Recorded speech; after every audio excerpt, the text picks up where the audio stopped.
Good evening. How are y'all?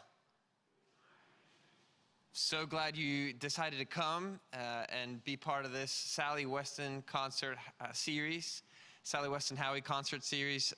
This is just another and spectacular event you're about to experience in a long series of beautiful events and concerts. My name's Lucas Ramirez. I am the senior pastor here at Wesley Church at Frederica. There's a little welcome note from me on the back of your bulletin. And if you would like to scan the QR code, if you're a guest with us and you want to give us your information so we can be in touch with you and put you in our email list and you can be up to date on other amazing, exciting things we're doing here at Wesley, just follow that QR code with your phone. Give us your information. We'd love to be in touch with you. And of course, if you're looking for a church home, there's amazing, exciting things happening at Wesley. I'm going to turn it over to Debbie after this warm welcome. Enjoy the evening. Thank you, Pastor Lucas. I'm Debbie McElrath, Director of Sacred Arts, and welcome to Wesley and to our concert series. This is the third concert in our series, and we have three more.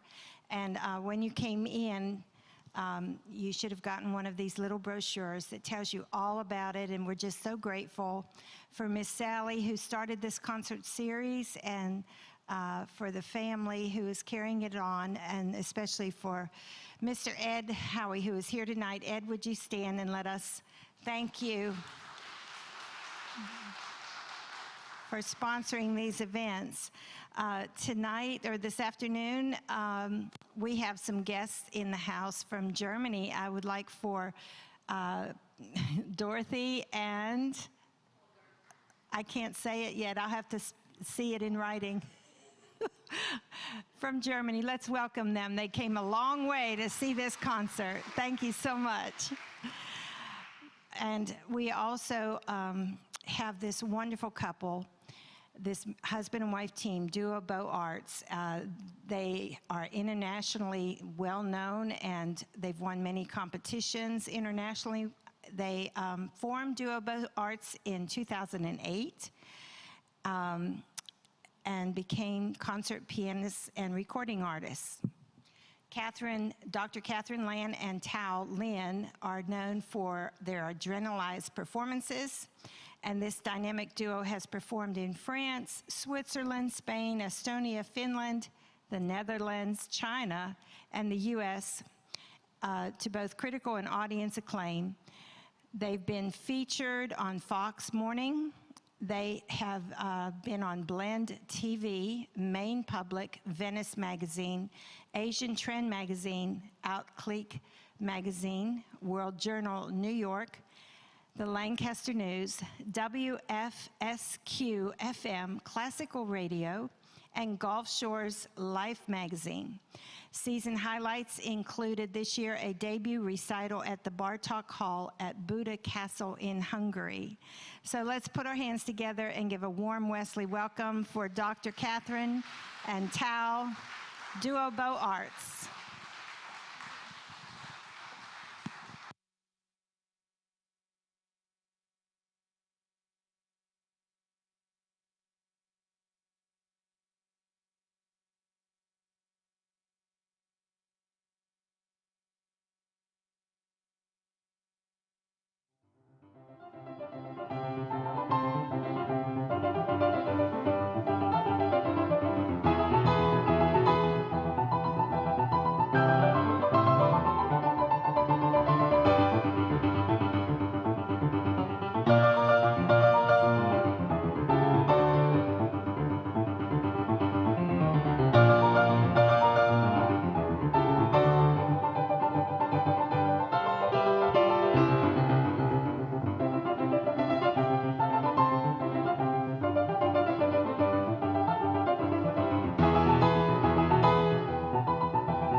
Good afternoon, good evening.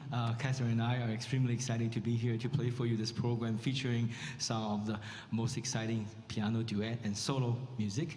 What you just heard is this wonderful march characteristic by Franz Schubert. In his very short 31 years of life, he was rather underappreciated both as a performer and as a composer. However, amongst his close friends, he was very much valued, so they organized many musical evenings to perform and promote his music, and he wrote a lot of very exciting and very festive piano duet music for those occasions to play with his friends. So I would like to call what you just heard sort of the best example of 19th century party music. So now we're moving on to a few solo selections. I'll be playing for you 3 pieces. The first one is probably everyone's most familiar with, the famous Clair de Lune by Claude Debussy. It probably can belong to the top 10 list of best-known piano solo works. So I just want to mention one thing that people might not be aware of this piece, that it was not originally called Clair de Lune. Debussy actually called it Promenade Sentimentale, a sentimental walk.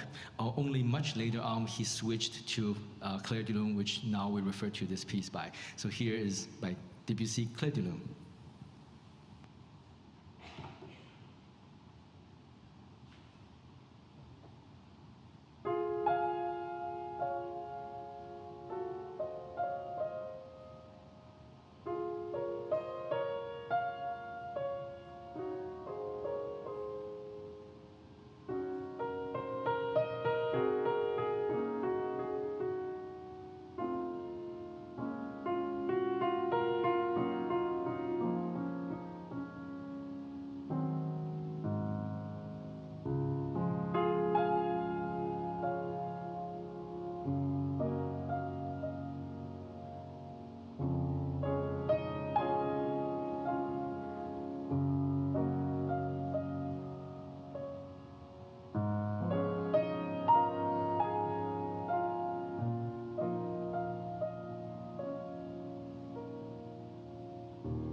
The next couple of pieces I'll be playing for you, they are both etudes. So etudes originally were just simply exercise pieces for pianists to move their fingers and work out their muscle and tendons. The most famous composer for etudes, also somebody's music you almost never hear in a concert setting. His name was Carl Czerny. Anyone who ever studied piano probably has been, at one time or another, being tortured by his compositions. He was a lifelong bachelor. He lived with a room full of cats and wrote hundreds of etudes. So the guy really had no life. He was actually a wonderful piano pupil of Beethoven's, and he was also the piano teacher of Franz Liszt. So in terms of importance, he was certainly a pivotal figure in music history. But again, you almost never hear Carl Czerny's music in concert setting because those were strictly practice room music. But the two I'm going to play for you, one by Chopin and another one by Camille Saint-Saëns, those are really bona fide concert works. The Chopin Etude is in a very interesting key of G-flat major, which include a lot of black keys, and it has a nickname called the Black Key Etude because my right hand will be exclusively play on only the black keys.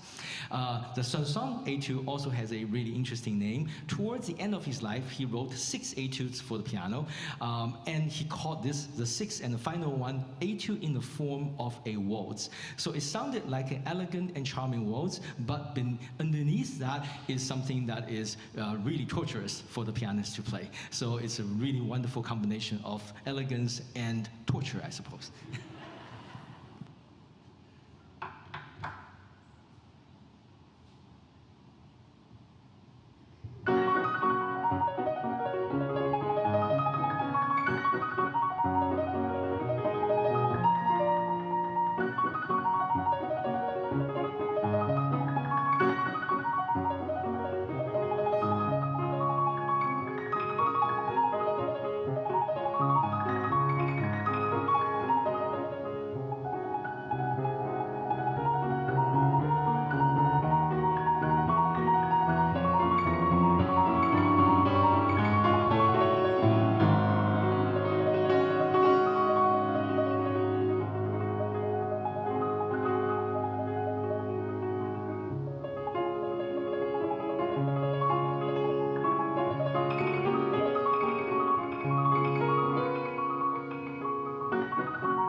So that particular piece probably needed no introduction. That was the famous melody from Johann Sebastian Bach's cantata, Sheep May Safely Graze.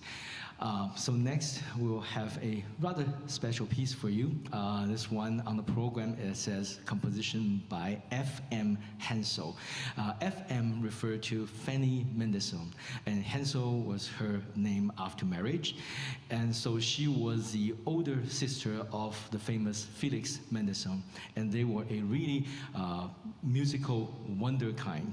And when they were both kids, first started to study music and composition, the teacher actually highly valued Fanny's talent.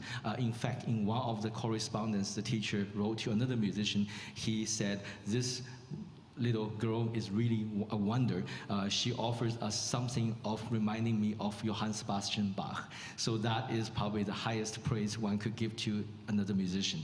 Unfortunately, due to the social norm and limitation at the time, she was not encouraged to pursue her musical career. Luckily for us, some of her compositions did come down to us, and on other occasions, Felix, in order to help out her sister, actually published a few of her works under his name, and that fact came to be rather during a somewhat embarrassing episode, because Felix Mendelssohn was a very welcome presence at the court of England. He was a very close friend of Queen Victoria and Prince Albert. So on one of his visits to Buckingham Palace, the Queen said, "I would really like to sing a few of my favorite songs of yours, if you could accompany me at the piano." And then once she mentioned those particular songs, he had to admit to her that those actually were by his sister Fanny. So here are 3 pieces that she wrote for piano 4 hands. These are all published posthumously, and they all have a great deal of wonderful character within them, very contrasting works, and does show a great deal of her diverse talent. So hope you enjoy.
So the next solo work we'll be playing for you by Catherine, and this is the second scherzo by Chopin, very dramatic and very epic piece, quite a challenge for the pianist. And there's an interesting legend behind this piece. When Chopin first arrived in Paris from Warsaw, he was basically a known in musical circles. And at the time, Paris was really the capital of the artistic world. A bunch of very famous composers were residing there, including Rossini, Meyerbeer, Franz Liszt, Paganini, and many others, Hector Berlioz being another one. So in order to break out and be recognized was very difficult. Fortunately for Chopin, he knew a couple of people who were willing to help him. One was Franz Liszt, and the other is the writer Georges Sand, who later, of course, became very intimately involved with Chopin. So they devised a rather clever scheme in order to help people notice the talent of Chopin. So they put out George Sand actually was the one that put out a press release saying that she is going to host a dinner gala. And at the end of the gala, Franz Liszt, who was already really famous worldwide as a concert pianist, Franz Liszt was going to play personally a new composition for all the distinguished invited guests. So of course that became sort of the event of the town, and who's who all showed up. And towards the end of the dinner room is adjacent to a ballroom, and people start to hearing some extraordinary piano playing from the next door.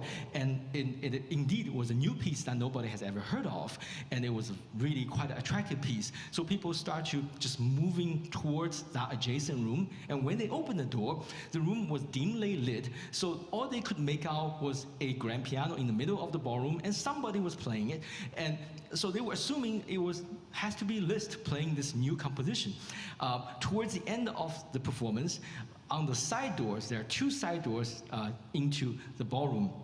From each side, George Sand and Franz Liszt walked out with candles in their hand and moving slowly towards the piano in the middle of the room, and then they put down the candlestick on top of the piano, and so everything was better lit. And then at that moment, people realized that it was actually Chopin playing his second scherzo. So here it is.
So our final piece for this afternoon's program is a work that I think most of audience have heard of at one point or another, but might have trouble naming the composer of. This is Emmanuel Chablier's España. In music, we like to say that the best Spanish music were written by the French. And this is yet another prime example of that. Chablier composed this wonderful piece in 1890 after a trip he took to the country of Spain. And so it's basically a souvenir to Spain. And it is extremely characterful and extremely idiomatic. And later on, the great Spanish composer Manuel de Falla said that this is how Spanish music should be written. So I think that's the highest praise, certainly. Hope you enjoy, and thank you so much for coming out and listening to us.